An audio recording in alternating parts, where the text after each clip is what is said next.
So today I'm going to be talking about a project which was funded by a Keele Teaching Innovation Grant back in about 2015, I think. So I'm presenting, but it also involved a number of my colleagues in the School of Geography, Geology and the Environment who I'm acknowledging here as well.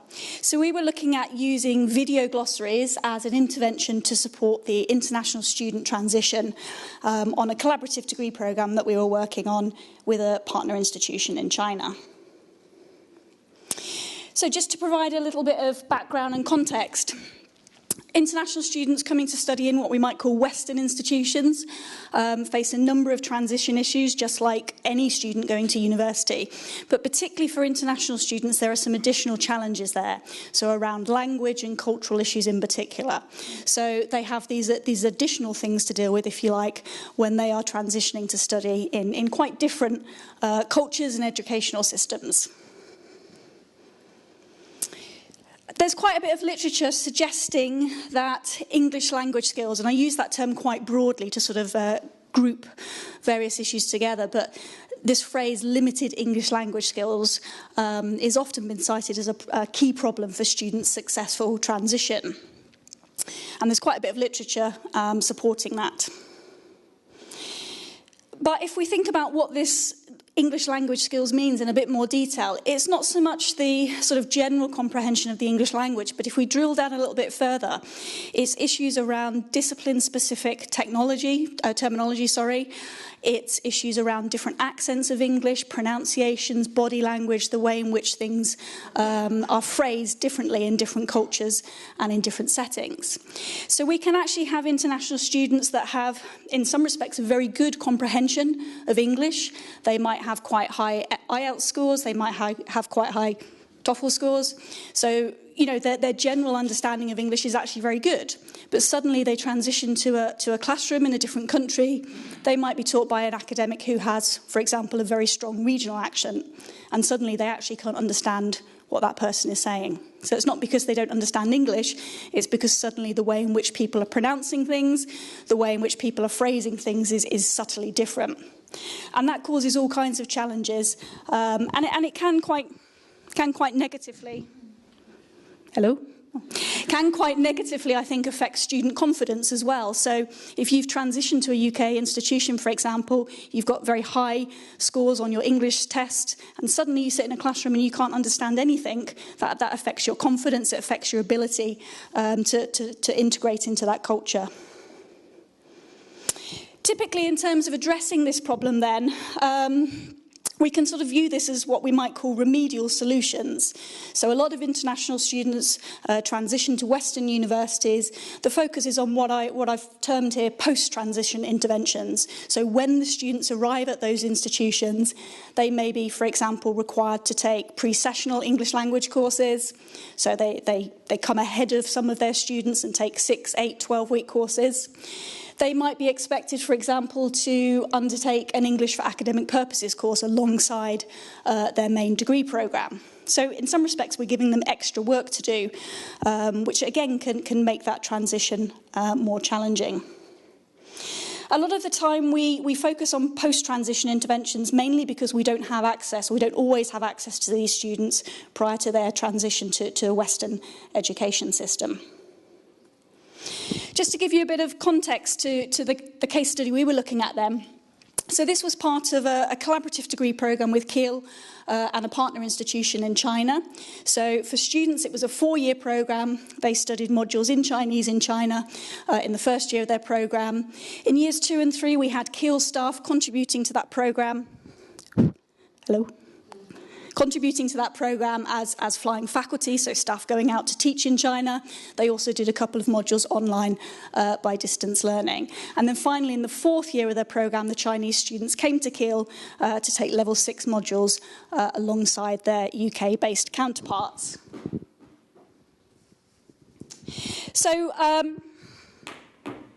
So we were given funding by an innovation project in 2015, and our idea was to develop what we call a video glossary. So the aims of the video glossary were to enhance students' understanding of subject-specific terminology in English. So it was very bespoke to the particular degree programme that we were teaching.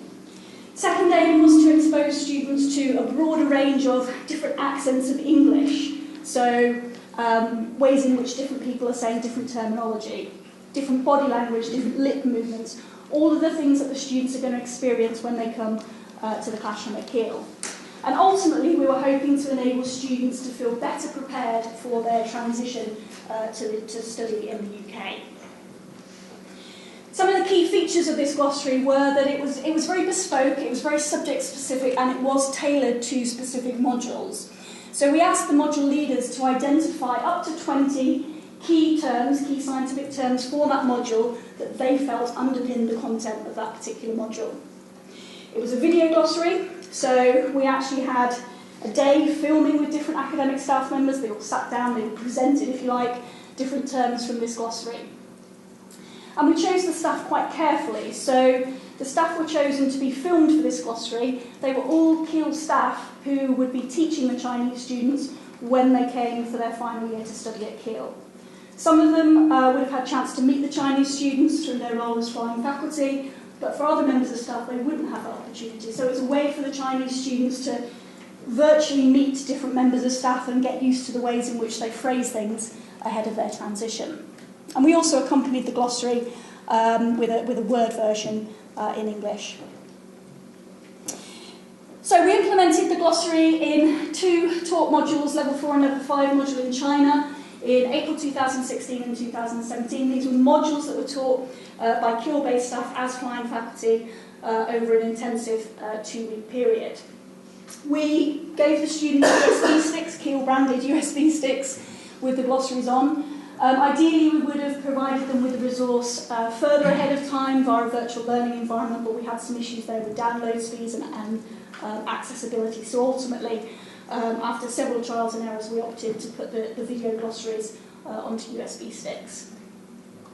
Students were introduced to the resource at the beginning of the module. They were reminded of the resource periodically during the module and also in preparation for the exam at the end of the module. So in terms of evaluation, we used questionnaires to evaluate 2 things really. The reason the Chinese students chose to engage with the video resource, so whether or not they were using it, why they were choosing to engage with it. And secondly, we were interested in their patterns of behaviour in using the resource. So essentially we had, for each term in the glossary, we had 6 different UK staff members presenting that term in a short little video clip. So were the students just listening to one staff member? Were they listening to multiple staff members? Were they really sitting through all 6 versions of every single phrase in the glossary? So in terms of their sort of motivation for engagement, might be a little bit small to see in here, but essentially the key reasons, so there's 3 years of data here. There's a level 4 module in 2016 and 2017, and there's a level 5 module in 2016. That's the 3 series of data that you can see here. So really there are 3 key reasons, 4 key reasons why students were choosing to engage with the glossary. So they centre around improving understanding of key scientific terms and definitions, improving English language skills. They were very honest. Quite a lot of them said they thought it would help them to get better marks. And quite a few of them said they thought it would help them be more prepared for study in the UK. In one module in particular, it's a little bit of an anomaly, but in one module in particular, quite a few students said they were using the resource because they felt the English teacher expected them to use it. So there's some issues there around expectations, and the teacher says we must use this, which was quite interesting in one particular module. In terms of their patterns of behaviour then, again, the key thing is that the majority of students were watching more than one teacher academic presenting each term in the glossary. A few students were watching just one teacher, a few students were watching all 6 teachers, but the majority of students said they were watching essentially more than one person present each term in the glossary, so that's quite interesting. We tried to drill down a little bit further to explore why that might be. Just some quotes from students here. I'm not going to read them all out, but... So there's a real theme here around students watching different teachers, presenters presenting the terms. A lot of this focuses around different accents of English. So different teachers have different accents of English. I think it's helpful for me to improve my English listening skills. I want to get familiar with the different accents of the different teachers. English has several accents, I want to get used to them all. So quite a strong emphasis here on this idea of we want to listen to different ways in which people say and pronounce things, because we feel it will help us with our understanding. This last comment here is quite interesting. I watched the teacher who is my dissertation supervisor next year. So this was at a point in that particular module where the students had been assigned their dissertation advisors for when they come to Keele, but they had not yet had a chance to meet them. So this student was watching videos of who was going to be their dissertation supervisor so that they could get used to the way in which they spoke and their body language ahead of coming to the UK. So, just in terms of sort of conclusions and future developments, really there are multiple reasons for students to engage with the glossary. Strong motivation for improving English language skills, in particular improving subject-specific terminology, discipline-based terminology. Student patterns of behaviour suggest a very strong desire for students to become familiar with what we might call different accents of English, so the different ways in which people pronounce things and how they say things. We're just writing this up for publication at the moment, and when we're sort of moving on to the part where we look in more detail on the actual impact on student attainment, that's very difficult to unravel because there's all kinds of issues there contributing to why students may or may not have got higher marks. So it's virtually impossible to come to any causal conclusions there. But that's the stage we're at, just looking at what the actual impacts were in terms of the students' marks and also when they transitioned to Keele to take modules here. In terms of the wider implications then, I think the video glossary is really quite simple, complex. There's nothing technologically fancy about it. It's just a series of quite rusty, in some respects, video clips of different staff presenting different things. It could be very easily adapted in other contexts for other uses. So I'm thinking particularly for our students from Beijing Foreign Studies University who are coming to Keele in September, this type of idea might be really useful for helping them get used to different staff who might be teaching them when they come here.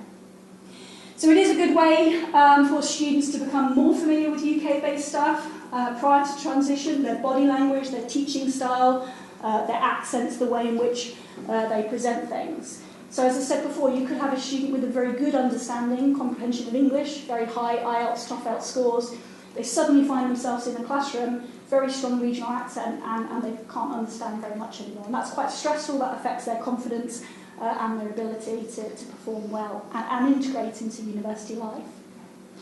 And there's also scope here, I guess, for closer interaction between English language tutors, Russell and his team, and particular disciplines and the way in which we're helping these students prepare and adapt to studying in the UK. So integrating some of our requirements around discipline-specific terminology and helping students to become more exposed to that prior to their study in the UK. Just with thanks to a few people at the end there, and that's pretty much it. Thank you.